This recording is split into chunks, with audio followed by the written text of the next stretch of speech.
गोटे गाँव में लोक मैंने सबुबले भूत आतंक भयभीत था। भूत कुआड़े से झील पुओ मानू मारिदी जो मैंने प्रेम करी विवाह करती तेणु प्रेम विवाह से गाँव में मना। जो मैंने भी प्रेम विवाह सहर में करने को चाहती से माने भी किसी ना किसी कारण मरी जाते। हेले कहीं से भूत प्रेम विवाह विपक्ष कौन रही तार कहानी कौन हो पारे तार मृत्युर कारण ये सबू सात तल पानी 8 तल पंक भितर थिबा सुना।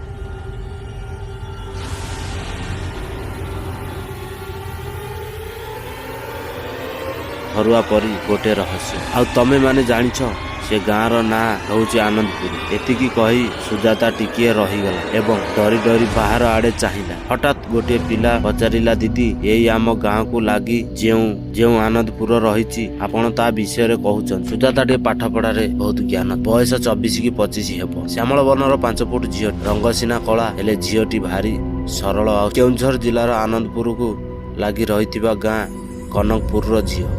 आनंदपुर स्कूल रे मास्टराणी होई गुण रे जेमिति पाठरे भी सेमिति। सरस्वती लोक कहती पूजा मास्टराणी पाखकू गले मूर्ख भी पणिकिया गाई पकाए। सेतिपाई तो 4 खंड गाँव पिला चली आसती तांको घर पढ़िबा पाई। सुजातांक मतरे शिक्षा सबकर अधिकार एवं भगवानंकर दान। शिक्षा दान करिबा महापुण्य। सेतिपाई से मागणारे पिला मानकू पाठ पढ़ाए। जाति वर्ण धर्म सभी को समान भावरे स्नेह करे। हेले यही कौन भूल ता पाटिरु सेही कथा बाहरी गला जार ना बाहरिबा कथा पिला माने बारंबार पचारिबाकू लागिले। कुह दीदी कुह कौन सतरे आनंदपुर रे भूत अछि। सेतिक बेले सुजातार बापा सेठाकू चली आसी पिलांको ऊपर चिड़ी जाई कहला तमे माने एकाठी पाठ पढ़िबाकू आसीच ना एमिति खटी करबाकू आसीच। संध्या हलाणी एथर निज निज घर को जाओ। या परे पिला माने निज निज बही पत्र धरी निज घर को बाहरी गले। सुजातार बापा मदन मोहन पाड़ी ताकू गाली देई कहिले आज तू कौन करबाकू जाउथुलु रे माँ। आज तू कौन करबाकू जाउथुलु रे माँ। तू कौन जानी नाहु एठी ता ना नेबार तो दूरर कथा केही ता विषय भाबिबा पाई मध्य चेष्टा करती ना। सुजाता कहला हेले बापा एबे सुजाता कहला हेले बापा एबे ताकू बंद करा जायछि तथापि आमे काहेकि एते डरू। मदन बाबू कहले बंद हेले मध्य प्रेम विवाह करुथिबा नव विवाहिता मानकू केमिति रहस्य भावरे मारुछि से कथा कौन तते जणा नाही। सुजाता कहला ओहो बाबा मु केते थर कहि जेतिकी नव विवाहिता मरिछंती सेमानक मृत्यु प्रकृत भावरे होईछि। काहार चतुर्थी दीप खसी पड़ी निया लागि मृत्यु होईछि तो आउ काहार छात भुसुड़ी पड़ी मृत्यु होई तो आउ काहार उपवास रही मृत्यु होई। एतिकी बेलକୁ सुजातार माँ फुल माउसीर भितरु बाहरी आसी कहले जदि सबु किछि आपे ताहेले केवल प्रेम विवाह करुथिबा नुआ जोड़ी सहित एमिति काहेकि हो। तू कौन भूली गलु 14 वर्ष आगरु से केमिति मो भेंडिया पुओ टाकू खाई गला। सेतिकिरे तार मन शांति हेइनी जे मो बोहू को भी पुओ मरिबा 4 दिन 4 घंटा परे नहीं गला। एतिकी कही सुई एतिकी कही सी हेइगला सं हेई कांदिबाकू लागिले। फुल माउसी सुजाता धीरे कहला माँ नानार मृत्यु हृदय होइथिला एवं नाना मरिबा परे भाउज नदी को गाधेबा पाई जाइथिले। सेहिटी पानी रे बुड़ी जाइथिले एवं दुर्भाग्य वर्षत तांकर मध्य मृत्यु होइथिला। ये सब अंधविश्वास एबे से आत्मा बंद होई रहिछि से कार मध्य किछि करि पारिबो नाही। फुल माउसी रागी जाई कहले कौन 2 अक्षर पढ़ाई दउचु बोली आम आगे को अंधविश्वास कहउचु ता पाई आम घर 3टा जीवन गला। मो पुओ बोहू साथी रे तांकर निरीह अजन्म शिशुटी मध्य बोहू पेटरे मरीगला। मो पुओ मो बोहू को कॉलेज बेलू भल पाउथिला हेले से दुष्ट आत्मार डर ताकू विवाह होई पारु नथिला कारण बोहूर गाँ हेउची आनंदपुर। तांको भितर संपर्क गढ़ी उठिला एवं मो बोहू अविवाहित होई गर्भ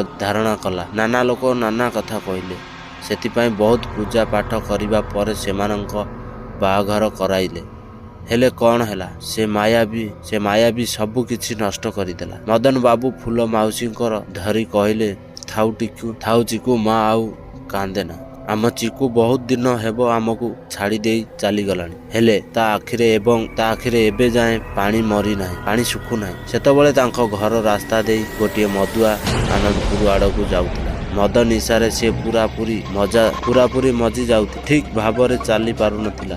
ସୁଜାତାର ଘର ଗୋଟେ କାନପୁର ଜାଗାରେ ଘର ଥିଲା। ସୁଜାତାର ପରିବାର ଦେଖିଲା ଯେ ସେ ଲୋକଟି ଭୁଲରେ ଆନନ୍ଦପୁରର ରାଜମହଲ ରାସ୍ତା ଆଡ଼େ ଯାଏ। ରାସ୍ତା ଏତେ ଅଭିଶାପ୍ତି, ଦିନ ବେଳେ ବି ଭୁଲରେ ମଧ୍ୟ ସେହି ରାସ୍ତା ଆଡ଼େ ଚାହାନ୍ତି ନାହିଁ। ଏମାନେ ଚିଲେଇବାକୁ ବହୁତ ଚେଷ୍ଟା କଲେ ତାକୁ ଅଟକେଇବାକୁ, ହେଲେ ସେ ଲୋକଟି ଜମାରୁ ଶୁଣିଲା ନାହିଁ। ଏମିତି ଲାଗିଲା ଯେମିତିକି ତାକୁ ସେହି ରାସ୍ତା ଆଡ଼େ ଟାଣି ନେଉଛି ଏବଂ ସେ ରାସ୍ତା ଦେଇ ଆଗକୁ ବଢ଼ିଗଲା। ଆଗକୁ ଯାଇ ଲୋକଟି ରାଜମହଲ ପାଖରେ ପହଞ୍ଚିଲା। ସେତେବେଳେ ସେ ପିଇଥିଲା ମଦ ବୋତଲଟି ସରି ଯାଇଥାଏ। ଆଉ ଗୋଟିଏ ବୋତଲ ବାହାର କରି ସେ ସେହି ବୋତଲରେ ଷ୍ଟିଲ୍ ଠିପି ଖୋଲିବା ପାଇଁ କିଛି ଖୋଜୁଥିଲା। ହଠାତ୍ ତାର ନଜର ପଡ଼ିଲା ଯେ ରାଜମହଲର କବାଟ ସ୍ଥାନରେ ଗୋଟିଏ କଣ୍ଟା ଅଛି। ସେ ସେହି କଣ୍ଟା ଦେଇ ବୋତଲକୁ ଖୋଲିବା ପାଇଁ ଚେଷ୍ଟା କଲା, ହେଲେ ସେ ଜାଣିନଥିଲା ଯେ ସେହି କଣ୍ଟା ଦେଇ ସେ ଆତ୍ମାକୁ ବନ୍ଦ କରି ରଖିଥିଲେ। ମଦ ବୋତଲ ସହିତ କଣ୍ଟାଟି ମଧ୍ୟ ଖୋଲିଗଲା। ହଠାତ୍ ଗୋଟିଏ ବଡ଼ ଛାୟା ତା ସାମ୍ନାରେ ପ୍ରକଟ ହୋଇଗଲା। ଲୋକଟି କିଛି ଭାବିବା ପୂର୍ବରୁ ତା ସହିତ କିଛି ଘଟିଲା ଏବଂ ଜୋର ଗୋଟିଏ ଦର୍ଦଭରା ଚିତ୍କାରରେ ଚାରିଦିଗ କମ୍ପି ଉଠିଲା। ସକାଳେ ସେ ଜାଗାକୁ ପୋଲିସ ଏବଂ ଗାଁ ଲୋକ ଯାଇ ଦେଖିଲେ ଏବଂ ନିଷ୍ଠୁରତାର ସହିତ କେହି ସେ ଲୋକର ମୁଣ୍ଡ ପାଖକୁ ଦେହରୁ ଅଲଗା କରି ହତ୍ୟା କରିଛି ଏବଂ ତା ପାଖରେ ଗୋଟିଏ ଲାଲ ସୂତା ବନ୍ଧା ଲୁହା କଣ୍ଟା ପଡ଼ି। ଲୋକମାନଙ୍କୁ ବୁଝିବାକୁ ଡେରି ହେଲା ନାହିଁ ଯେ ସେ ଆତ୍ମା